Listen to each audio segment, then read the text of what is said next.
నా ఊపిరిలో ఉయ్యాలేసి నూరేళ్ల కాలం నిన్ను లాలించాలి, వెచ్చని కలల్ని పంచాలి.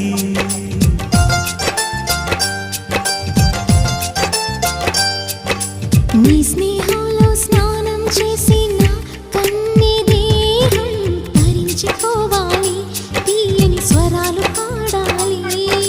పరులకు ఎన్నడు తెలియని చల్లని చెలిమితో ఈ నా అనురాగం నీ గుండెనేమీటని. విరహపు వేడికి కనబడక విడవని జోడుగా ముడిపడగా అల్లి ఈ బంధం కలకాలముండిపోని. నీకోసం జీవించా చిలక, నా ప్రాణం నీవే నిమ్మణి తునక.